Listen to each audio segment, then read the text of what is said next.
Yes, mantap kado tahun baru untuk Timnas Indonesia. Tepat dikabarkan kemarin lusa, skuad Garuda kembali kedatangan pemain keturunan Belanda yang siap jadi tandem Tom Haye sekaligus penerusnya. Tingginya mencapai 180. Berinisial GDJ. Sintayong auto full senyum nih kedatangan talenta baru. Tonton video sampai selesai.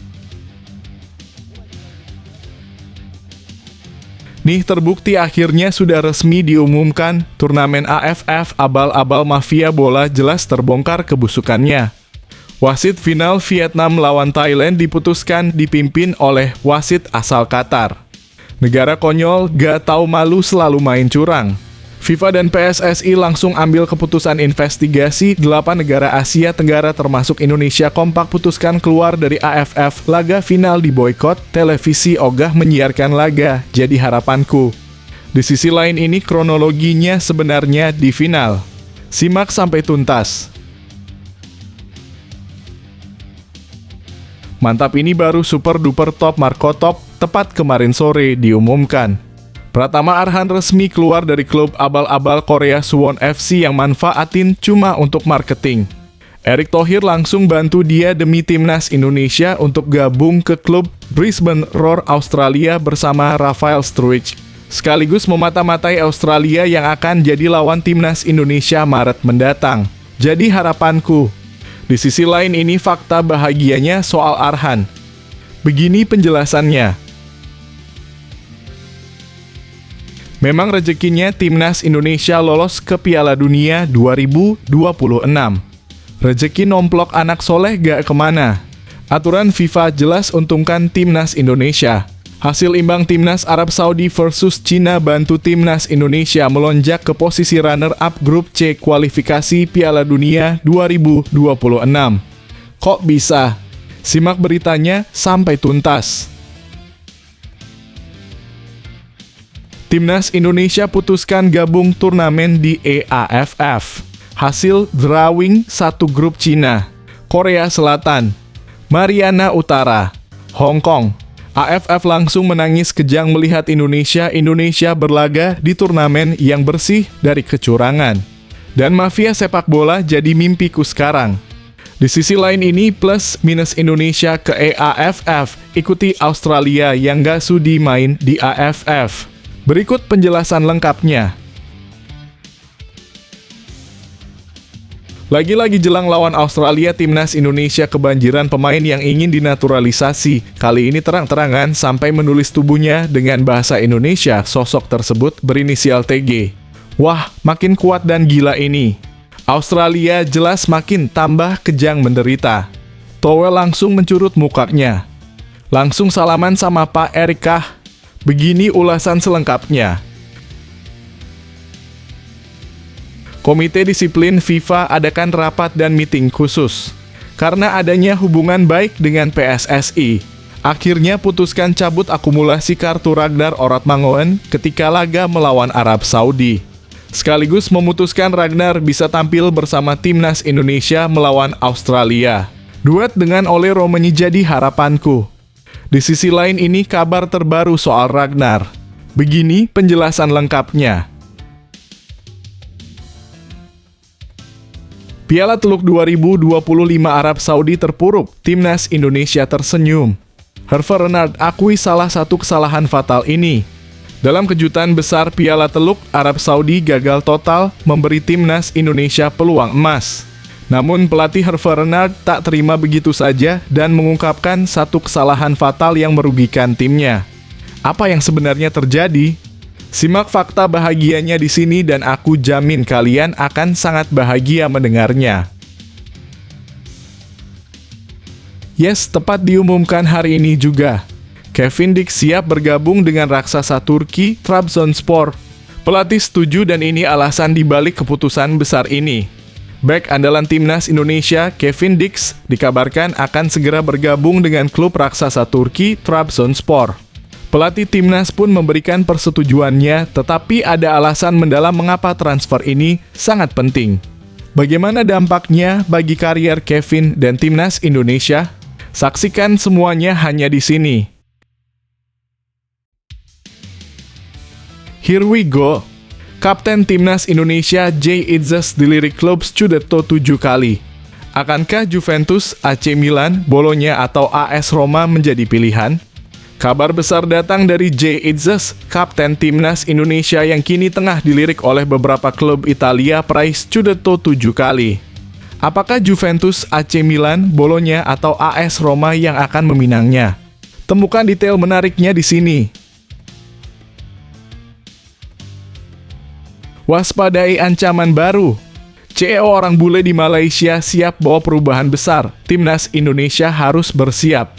Malaysia tengah mempersiapkan langkah besar dengan menunjuk CEO asal Eropa yang diprediksi bisa membawa gebrakan. Timnas Indonesia harus waspada karena perubahan besar ini bisa mengubah peta persaingan sepak bola di Asia Tenggara. Bagaimana Timnas Indonesia bisa menanggapi tantangan ini? Ini detailnya. Siapa yang akan lolos? 6 negara Asia dengan peluang lolos Piala Dunia 2026, termasuk yang segrup dengan Timnas Indonesia. Kualifikasi Piala Dunia 2026 babak ketiga telah menyajikan tantangan besar bagi beberapa negara Asia. 6 negara memiliki peluang besar untuk lolos, dan salah satunya berada dalam satu grup dengan Timnas Indonesia. Siapa saja yang akan memperebutkan tiket ke Piala Dunia? Saksikan semuanya di sini. Sebelum video kita mulai, buat kamu yang mau beli jersey Timnas Indonesia, caranya gampang banget. Kamu langsung hubungi nomor WhatsApp yang ada di gambar ini, atau bisa langsung klik link pembelian yang ada di deskripsi video ini ya. Mumpung lagi promo gratis ongkir ke seluruh Indonesia. Buruan sebelum kehabisan. Sebelum dimulai pembahasan, mohon bantuannya untuk subscribe channel ini agar tidak ketinggalan info Timnas Indonesia. Yes, mantap kado tahun baru untuk Timnas Indonesia. Tepat dikabarkan kemarin lusa, skuad Garuda kembali kedatangan pemain keturunan Belanda yang siap jadi tandem Tom Haye sekaligus penerusnya. Tingginya mencapai 180. Berinisial GDJ. Sintayong auto full senyum nih kedatangan talenta baru. Tonton video sampai selesai. Tim nasional Indonesia baru saja mendapatkan tambahan talenta yang sangat menjanjikan, yaitu Giovanni De Jager, seorang pemain muda yang memiliki darah keturunan Indonesia dari pihak ibu. Lahir pada 28 Mei 2007, Giovanni yang kini berusia 17 tahun siap memberikan kontribusi besar bagi perkembangan sepak bola Indonesia di masa depan. Meskipun lahir di Belanda, tepatnya di kota Amsterdam, Giovanni memiliki ikatan erat dengan Indonesia melalui sang ibu yang berasal dari Ambon. Dengan tinggi badan 180 cm dan bobot 68 kg, Giovanni memiliki fisik yang ideal untuk posisi gelandang yang ia mainkan. Menariknya, ia dikenal sebagai pemain yang memiliki kemampuan menggunakan kedua kakinya dengan baik, sebuah kelebihan yang sangat berguna di lapangan. Saat ini, Giovanni bermain untuk AFC Amsterdam, klub yang berkompetisi di Belanda. Statistik permainannya sangat mengesankan dengan total 16 pertandingan yang dilakoninya di mana ia berhasil mencetak 16 gol dan memberikan 14 assist. Angka-angka ini membuktikan bahwa ia tidak hanya bisa membantu serangan, tetapi juga memiliki naluri mencetak gol yang tajam. Giovanni sendiri mengungkapkan bahwa meskipun ia lahir dan besar di Belanda, dirinya sangat bangga dengan warisan budaya Indonesia yang ia miliki. Ibu saya orang Indonesia, dia berasal dari Ambon, ujarnya. Pernyataan ini menunjukkan bahwa meskipun ia menghabiskan sebagian besar waktunya di luar Indonesia, Giovanni tetap merasa memiliki kedekatan dengan tanah air leluhurnya. Timnas Indonesia kini memiliki peluang besar untuk memperkuat lini tengah mereka dengan talenta muda yang memiliki visi permainan yang matang dan kemampuan teknis yang luar biasa. Kehadiran Giovanni De Jager tentu menjadi harapan baru bagi pecinta sepak bola Indonesia yang berharap timnas dapat bersaing di level yang lebih tinggi baik di Asia maupun dunia. Dengan semangat yang membara dan potensi yang besar, Giovanni De Jager bisa menjadi bintang masa depan Timnas Indonesia yang siap bersinar di panggung internasional. Tulis pendapat kalian di kolom komentar. Nih terbukti akhirnya sudah resmi diumumkan, turnamen AFF abal-abal mafia bola jelas terbongkar kebusukannya. Wasit final Vietnam lawan Thailand diputuskan dipimpin oleh wasit asal Qatar. Negara konyol gak tahu malu selalu main curang. FIFA dan PSSI langsung ambil keputusan investigasi. 8 negara Asia Tenggara termasuk Indonesia kompak putuskan keluar dari AFF. Laga final diboikot, televisi ogah menyiarkan laga, jadi harapanku. Di sisi lain ini kronologinya sebenarnya di final. Simak sampai tuntas. Duel seru antara Vietnam dan Thailand di leg pertama final Piala AFF 2024 akan segera digelar pada Kamis 2 Januari 2025 pukul 20:00 waktu Indonesia Barat di Stadion Vietri. Di balik pertandingan yang penuh tensi ini, Federasi Sepak Bola Asia Tenggara telah menunjuk seorang wasit berpengalaman asal Qatar, Salman Ahmad Falahi, untuk memimpin jalannya laga.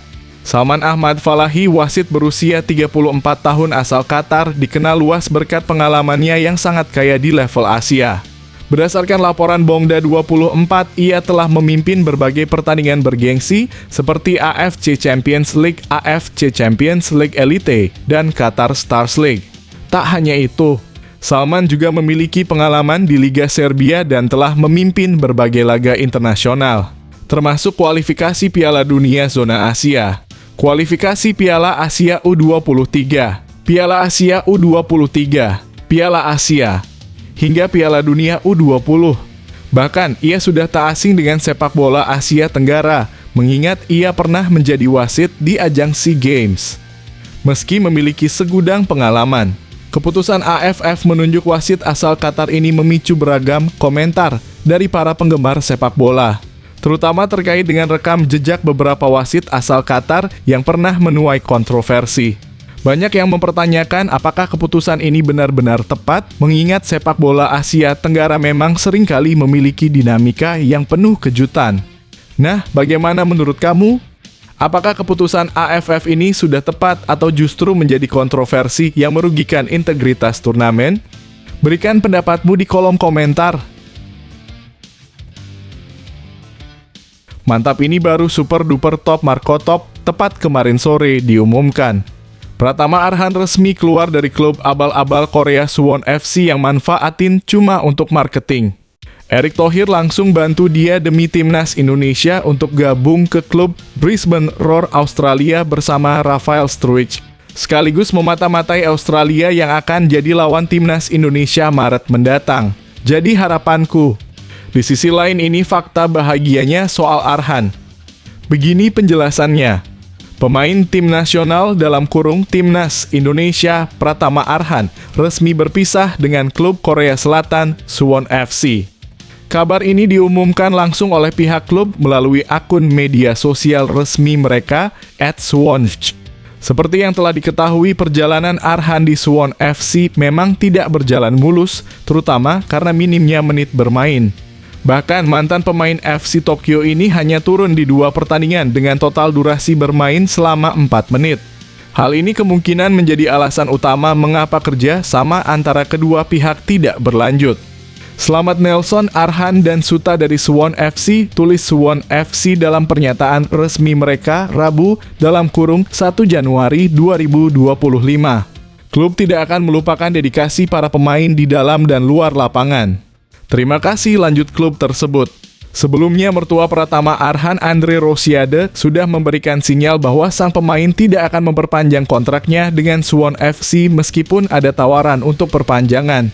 Menurutnya, Arhan membutuhkan lebih banyak waktu bermain untuk pengembangan kariernya. Pratama Arhan tidak akan memperpanjang kontrak dengan Suwon FC, ungkap Andre Rosiade. Saya pastikan Pratama Arhan tidak akan ke Semen Padang. Ada tawaran dari 5 klub, tambahnya. Sepertinya Arhan akan mengikuti jejak pemain timnas Indonesia lainnya, Rafael Struijk, yang memilih untuk melanjutkan kariernya di Liga Australia bersama Brisbane Roar demi mendapatkan menit bermain lebih banyak. Bagaimana menurut kamu, apakah ini langkah yang tepat bagi Arhan? Berikan pendapatmu di kolom komentar. Memang rezekinya timnas Indonesia lolos ke Piala Dunia 2026. Rezeki nomplok anak soleh gak kemana. Aturan FIFA jelas untungkan timnas Indonesia. Hasil imbang timnas Arab Saudi versus Cina bantu timnas Indonesia melonjak ke posisi runner-up grup C kualifikasi Piala Dunia 2026. Kok bisa? Simak beritanya sampai tuntas. Apakah timnas Indonesia otomatis naik ke posisi 2 jika menang atas Australia? Jawabannya tidak begitu cepat karena masih ada beberapa faktor lain yang harus diperhatikan. Timnas Indonesia mesti berharap agar laga Arab Saudi versus Cina berakhir imbang dan Jepang menang atas Bahrain. Salah satu portal berita nasional bahkan berencana memberikan simulasi terkait hal ini. Misalnya, jika timnas Indonesia menang dengan selisih 1 gol atas Australia, sementara Arab Saudi menang dengan selisih 2 gol atas Cina, maka Arab Saudi yang akan melesat ke posisi 2 dengan total 9 angka. Hal ini terjadi karena selisih gol Arab Saudi akan lebih baik dibandingkan Indonesia, yakni negatif 1 hingga 1 negatif 2.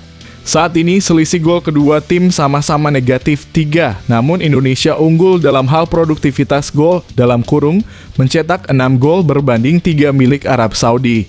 Oleh karena itu, agar Indonesia bisa tetap berada di posisi 2, laga Arab Saudi versus Cina sangat diharapkan berakhir imbang.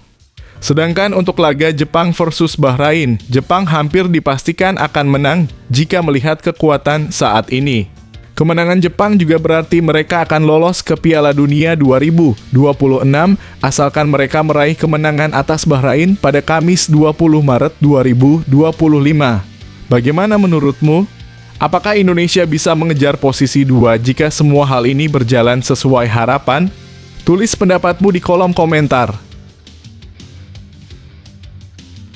Timnas Indonesia putuskan gabung turnamen di EAFF.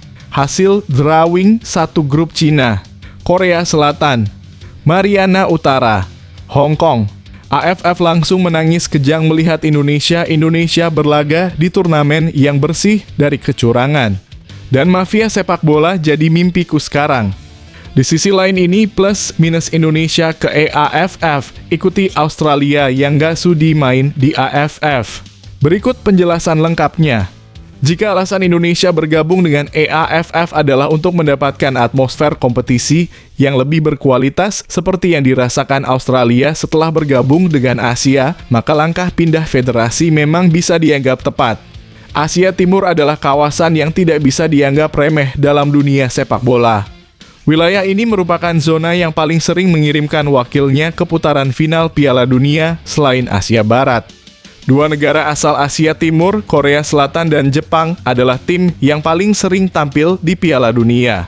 Korea Selatan sudah 11 kali berlaga di putaran final, sementara Jepang 7 kali. Tak hanya itu, ada juga Korea Utara yang pernah 2 kali mencapai Piala Dunia, serta Cina yang tampil sekali. Keberhasilan ini mencerminkan kualitas kompetisi sepak bola di Asia Timur yang memang sangat ketat dan kompetitif. Yang lebih penting saat ini adalah mendorong Federasi Sepak Bola Asia Tenggara untuk lebih menegakkan prinsip fair play. AFF perlu memperkuat komisi disiplin dan memberi lebih banyak kekuasaan dalam mengenakan sanksi kepada tim yang melanggar fair play, serta memastikan independensi dalam investigasi terhadap potensi match fixing. Selain itu, perlu ada mekanisme tambahan yang mendorong seluruh negara di Asia Tenggara untuk memerangi match fixing di semua level kompetisi sepak bola. Ini adalah langkah yang jauh lebih bijak dalam meningkatkan kualitas sepak bola di kawasan tanpa harus meninggalkan kebersamaan dengan negara-negara ASEAN. Bagaimana menurutmu? Apakah berpindah federasi adalah jalan terbaik atau justru memperbaiki sistem di kawasan sendiri lebih efektif? Berikan pendapatmu di kolom komentar. Lagi-lagi jelang lawan Australia, timnas Indonesia kebanjiran pemain yang ingin dinaturalisasi. Kali ini terang-terangan sampai menulis tubuhnya dengan bahasa Indonesia. Sosok tersebut berinisial TG. Wah, makin kuat dan gila ini. Australia jelas makin tambah kejang menderita. Towel langsung mencurut mukanya. Langsung salaman sama Pak Erika. Begini ulasan selengkapnya. Pemain keturunan Indonesia, Tristan Go Oijer, baru-baru ini menjadi sorotan publik setelah memamerkan tato baru di dadanya. Tato tersebut bertuliskan kata bahasa Indonesia, yaitu keluarga, dalam ukuran yang cukup besar.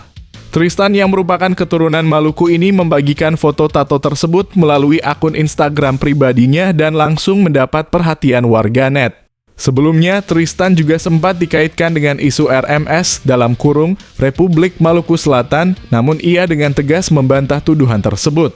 Untuk kalian yang tetap bertanya, saya dan keluarga saya bukan RMS, ungkapnya dalam klarifikasi yang jelas dan tegas. Kehadiran Tato dengan kata keluarga itu pun memunculkan berbagai spekulasi di kalangan penggemar sepak bola Indonesia. Beberapa warganet bahkan mulai berandai-andai, tinggal nunggu waktu aja bakal bela timnas Indonesia. Cepat atau lambat, tulis salah seorang komentar. Ada pula yang berpendapat fix bakal join timnas Min, yang semakin menambah spekulasi mengenai masa depan karier Go Oijer di timnas Indonesia. Menariknya, Tristan Go Oijer baru saja pulih dari cedera panjang dan kini sudah kembali berlatih dengan semangat tinggi. Tristan Go Oijer beberapa hari yang lalu, dia mengunggah foto di Instagram bahwa dia sekarang sudah proses pemulihan. Di IG-nya PEC Zwolle, Tristan juga sudah dikabarkan lebih kuat lagi, ujar Yusa Nugraha dalam kanal YouTube-nya. Jadi Tristan ini sudah mulai ikut latihan strength di base-nya PEC Zwolle. Latihan penguatan ini dilakukan terhadap lututnya. Dia ini pemain yang bisa bermain di back kiri, kanan, tengah, dan juga gelandang bertahan, lanjut Yusa. Dalam sesi wawancara bersama Yusa Nugraha pada medio Agustus 2024, Tristan Go Oijer juga mengakui apabila dirinya sudah dihubungi oleh PSSI. Jadi, apakah kita akan melihat Tristan Go Oijer bergabung dengan timnas Indonesia dalam waktu dekat? Bagaimana menurutmu? Tulis pendapatmu di kolom komentar. Komite Disiplin FIFA adakan rapat dan meeting khusus. Karena adanya hubungan baik dengan PSSI, akhirnya putuskan cabut akumulasi kartu Ragnar Oratmangoen ketika laga melawan Arab Saudi. Sekaligus memutuskan Ragnar bisa tampil bersama timnas Indonesia melawan Australia. Duet dengan Ole Romeni jadi harapanku. Di sisi lain ini kabar terbaru soal Ragnar. Begini penjelasan lengkapnya. Kekuatan timnas Indonesia untuk menghadapi Australia pada laga ke-7 grup C putaran ketiga kualifikasi Piala Dunia 2026 zona Asia dipastikan akan berkurang. Pasalnya, Ragnar Oratmangoen, pemain yang memiliki peran penting di lini tengah, tidak akan tampil dalam pertandingan tersebut. Ragnar Oratmangoen harus absen membela timnas Indonesia karena terkena hukuman akumulasi kartu kuning. Sebelumnya, ia telah mengantongi 2 kartu kuning selama berlangsungnya kualifikasi Piala Dunia 2026 zona Asia yang membuatnya harus melewatkan laga melawan Australia. Dengan absennya Oratmangoen, pelatih Shin Tae-yong kini harus mencari sosok pengganti yang bisa menggantikan peran vitalnya di tim.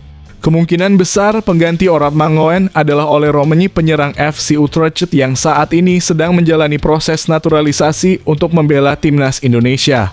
Romeni diyakini bisa tampil maksimal selama Oratmangoen absen, mengingat kemampuan dan pengalaman yang dimilikinya. Namun proses naturalisasi oleh Romeni masih belum sepenuhnya selesai. PSSI sedang berusaha agar proses tersebut bisa segera diselesaikan dalam waktu dekat sehingga Romeni bisa segera memperkuat timnas Indonesia dalam laga penting tersebut. Bagaimana menurutmu? Apakah Ole Romeni bisa mengisi kekosongan yang ditinggalkan oleh Oratmangoen dengan baik? Berikan pendapatmu di kolom komentar. Piala Teluk 2025 Arab Saudi terpuruk, timnas Indonesia tersenyum. Herve Renard akui salah satu kesalahan fatal ini. Dalam kejutan besar Piala Teluk, Arab Saudi gagal total memberi timnas Indonesia peluang emas. Namun pelatih Herve Renard tak terima begitu saja dan mengungkapkan satu kesalahan fatal yang merugikan timnya. Apa yang sebenarnya terjadi? Simak fakta bahagianya di sini dan aku jamin kalian akan sangat bahagia mendengarnya. Herve Renard, pelatih timnas Arab Saudi, menilai bahwa salah satu penyebab kekalahan timnya adalah masalah di lini pertahanan. Menurut Renard, pertahanan Arab Saudi belum cukup kuat dan itu menjadi pekerjaan rumah yang harus segera dibenahi jika mereka ingin sukses di sisa pertandingan putaran ketiga kualifikasi Piala Dunia 2026.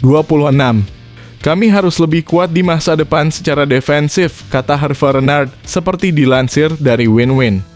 Jika kami ingin sukses di kualifikasi Piala Dunia 2026, kami tidak bisa memberikan banyak peluang kepada lawan dan harus menjadi lebih kuat dalam bertahan, ujarnya. Arab Saudi memang tidak tampil maksimal di Piala Teluk. Di babak penyisihan mereka hanya mampu meraih 2 kemenangan dan menelan 1 kekalahan. Yang lebih mengkhawatirkan, mereka kebobolan total 6 gol selama babak penyisihan. Secara keseluruhan, Arab Saudi kebobolan 8 gol sepanjang turnamen. Kami kebobolan 8 gol di Piala Teluk Arab, dan tidak mungkin bagi kami untuk mencapai kejuaraan sementara tujuan kami kebobolan sebanyak ini, ujar Renard, yang jelas kecewa dengan performa pertahanan timnya. Kami kekurangan kekuatan pertahanan dan kami seharusnya berjuang lebih banyak dan berkorban lagi, tambahnya. Dengan hasil ini, Renard tahu bahwa ada banyak hal yang perlu diperbaiki, terutama di sektor pertahanan, agar Arab Saudi dapat tampil lebih kompetitif di kualifikasi Piala Dunia yang akan datang. Apakah Anda setuju dengan penilaian Renard? Apa langkah yang seharusnya diambil oleh Arab Saudi untuk memperbaiki pertahanan mereka? Tulis pendapatmu di kolom komentar. Yes, tepat diumumkan hari ini juga. Kevin Dix siap bergabung dengan raksasa Turki, Trabzonspor. Pelatih setuju dan ini alasan dibalik keputusan besar ini. Bek andalan timnas Indonesia, Kevin Dix, dikabarkan akan segera bergabung dengan klub raksasa Turki, Trabzonspor. Pelatih timnas pun memberikan persetujuannya, tetapi ada alasan mendalam mengapa transfer ini sangat penting. Bagaimana dampaknya bagi karier Kevin dan timnas Indonesia? Saksikan semuanya hanya di sini. Kevin Dix dipastikan akan segera bergabung dengan Trabzonspor pada bursa transfer musim dingin 2025. Pelatih Trabzonspor, Şenol Güneş, telah memberikan persetujuan untuk mendatangkan pemain bek berdarah Maluku tersebut, dan kini manajemen klub sedang mempercepat proses negosiasi untuk mengamankan jasanya. Kontrak Dix bersama FC Copenhagen akan berakhir pada Juni 2025, namun hingga saat ini belum ada pembicaraan lebih lanjut mengenai perpanjangan kontrak. Hal ini membuat FC Copenhagen berada dalam posisi yang cukup cemas. Menurut laporan media Turki, Karadeniz Sonokta, transfer Dix ke Trabzonspor mulai menemui titik terang. Laporan tersebut menyebutkan bahwa pihak manajemen Trabzonspor telah bergerak cepat setelah menerima laporan positif tentang performa Dix yang telah diamati beberapa kali. Trabzonspor telah mencapai kemajuan signifikan dalam transfer Kevin Dix untuk memperkuat lini pertahanan mereka pada bursa transfer musim dingin, tulis Karadeniz Sonokta dalam artikelnya yang dikutip pada Rabu dalam kurung 1 Januari 2025. Setelah menerima laporan positif dari pihak yang telah mengamati performa Dix, manajemen Trabzonspor segera bergerak setelah mendapat persetujuan dari pelatih kepala Şenol Güneş. Lanjut laporan tersebut. Selain Trabzonspor, Dix juga dikaitkan dengan beberapa klub elit Eropa lainnya, termasuk Borussia Mönchengladbach. Namun, klub Jerman tersebut dikabarkan harus melepas beberapa pemain terlebih dahulu sebelum bisa merekrut Dix. Dengan situasi yang semakin berkembang, apakah Dix akan benar-benar pindah ke Trabzonspor atau akan ada kejutan lain di bursa transfer? Berikan pendapatmu di kolom komentar. Here we go. Kapten Timnas Indonesia Jay Itzes dilirik klub Scudetto 7 kali. Akankah Juventus, AC Milan, Bologna atau AS Roma menjadi pilihan? Kabar besar datang dari Jay Itzes, kapten Timnas Indonesia yang kini tengah dilirik oleh beberapa klub Italia peraih Scudetto 7 kali. Apakah Juventus, AC Milan, Bologna atau AS Roma yang akan meminangnya? Temukan detail menariknya di sini. Jay Itzes, bek Timnas Indonesia, kini menjadi incaran klub Serie A Italia, Bologna, pada bursa transfer musim dingin 2025. Menurut laporan dari media Italia Bologna Sport News, Direktur Teknik Bologna, Giovanni Sartori, tengah mengincar 3 pemain untuk memperkuat timnya, salah satunya adalah Jay Itzes. Selain bek andalan Timnas Indonesia tersebut, Bologna juga tertarik mendatangkan winger Gaetano Oristanio dan fullback Gabriel Zappa. Bologna dilaporkan ingin agar Jay Itzes dapat reuni dengan mantan rekannya di Belanda, Sam Boukema. Keduanya memiliki catatan solid dengan bermain bersama dalam 33 pertandingan, membentuk pasangan yang kokoh di lini pertahanan.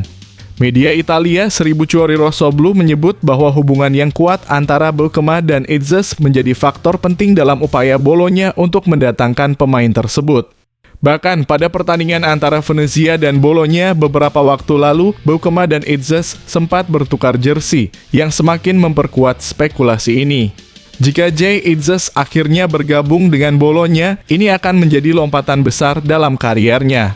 Klub yang telah meraih 7 kali Scudetto tersebut saat ini berada di peringkat ke-7 klasemen Serie A. Yang berarti ini akan menjadi kesempatan besar bagi Itzes untuk bermain di Liga Top Eropa dan terus berkembang. Apakah kamu setuju kalau ini merupakan langkah besar bagi karier Jay Itzes? Ataukah kamu melihat ada tantangan lain yang perlu dihadapi? Tulis pendapatmu di kolom komentar. Waspadai ancaman baru. CEO orang bule di Malaysia siap bawa perubahan besar. Timnas Indonesia harus bersiap. Malaysia tengah mempersiapkan langkah besar dengan menunjuk CEO asal Eropa yang diprediksi bisa membawa gebrakan. Timnas Indonesia harus waspada karena perubahan besar ini bisa mengubah peta persaingan sepak bola di Asia Tenggara. Bagaimana Timnas Indonesia bisa menanggapi tantangan ini? Ini detailnya. Federasi Sepak Bola Malaysia baru saja menunjuk Robert Douglas Friend sebagai CEO Timnas Malaysia pada Selasa (31 Desember 2024) pagi. Penunjukan ini merupakan langkah besar dalam struktur tim nasional Malaysia karena jabatan CEO adalah yang pertama kalinya ada dalam organisasi tersebut. Tujuan dari posisi baru ini adalah untuk merevolusi Timnas Malaysia, dan ini tentu saja menjadi peringatan bagi Timnas Indonesia untuk terus meningkatkan kemampuan agar tidak tertinggal. Robert Douglas Friend, pria asal Kanada yang lahir pada 23 Januari 1981, membawa rekam jejak yang sangat mengesankan di dunia sepak bola. Selama karier profesionalnya, ia pernah bermain untuk sejumlah klub besar Eropa seperti Eintracht Frankfurt, Hertha Berlin, SC Heerenveen, Heracles Almelo, Borussia Mönchengladbach, dan LA Galaxy. Tak hanya itu, Friend juga pernah memperkuat timnas Kanada dengan catatan 32 caps. Setelah pensiun sebagai pemain pada Desember 2014, Friend beralih ke dunia manajemen dan administrasi sepak bola. Rob Friend hadir dengan portofolio yang mengesankan melalui keterlibatannya dalam bidang manajemen dan administrasi sepak bola setelah pensiun sebagai pemain, tulis FAM dalam situs resminya. Kontribusi terbesar dari Robert Douglas Friend adalah perannya dalam mendirikan Liga Sepak Bola Profesional Kanada, Canadian Premier League. Dalam waktu 6 tahun, liga ini berhasil meningkatkan nilai dari $0 AS menjadi $300 juta AS. Dengan rekam jejak yang luar biasa ini, jelas bahwa Timnas Malaysia berada di tangan yang tepat untuk menjalani transformasi besar. Apakah langkah ini akan membuat Timnas Malaysia lebih kuat? Apa yang harus dilakukan Timnas Indonesia agar tetap bisa bersaing dengan negara-negara tetangga? Berikan pendapatmu di kolom komentar. Siapa yang akan lolos? 6 negara Asia dengan peluang lolos Piala Dunia 2026, termasuk yang segrup dengan Timnas Indonesia. Kualifikasi Piala Dunia 2026 babak ketiga telah menyajikan tantangan besar bagi beberapa negara Asia. 6 negara memiliki peluang besar untuk lolos, dan salah satunya berada dalam satu grup dengan Timnas Indonesia. Siapa saja yang akan memperebutkan tiket ke Piala Dunia? Saksikan semuanya di sini. Grup A kualifikasi Piala Dunia 2026 zona Asia menunjukkan Iran yang sudah dipastikan finish di 4 besar, memastikan tempat di babak keempat. Uzbekistan kini duduk di posisi kedua dengan 13 poin, unggul 3 poin dari UEA. Jika mereka bisa mempertahankan posisi ini hingga 4 laga tersisa, Uzbekistan akan mengamankan tempat di babak selanjutnya. Iran sendiri butuh tambahan 7 poin dari 4 pertandingan terakhir untuk memastikan lolos langsung ke Piala Dunia. Di grup B, Korea Selatan memimpin dengan 14 poin, namun mereka belum aman karena bisa terlempar dari 4 besar jika tampil buruk dalam laga tersisa. Irak berada di posisi kedua dengan 11 poin, hanya unggul 2 poin dari Yordania. Irak harus berhati-hati karena Yordania dan Oman masih memiliki peluang untuk menyalip mereka. Sementara itu di grup C, Timnas Indonesia saat ini berada di posisi ketiga, tertinggal 1 poin dari Australia di posisi kedua. Dengan 4 laga tersisa, Indonesia memiliki peluang besar untuk menyalip Australia. Indonesia akan bertandang ke Australia dan Jepang, serta menjamu Bahrain dan Cina. Jepang yang saat ini memimpin grup C dengan 16 poin sudah hampir dipastikan lolos ke Piala Dunia 2026, hanya membutuhkan tambahan 3 poin lagi untuk mengunci posisi 2 besar. Indonesia masih memiliki peluang besar untuk lolos langsung ke Piala Dunia 2026, namun mereka harus tampil maksimal di 4 laga terakhir. Bagaimana menurut kalian, apakah Indonesia bisa mengejar Australia dan melaju ke Piala Dunia 2026? Ayo berikan pendapat kalian.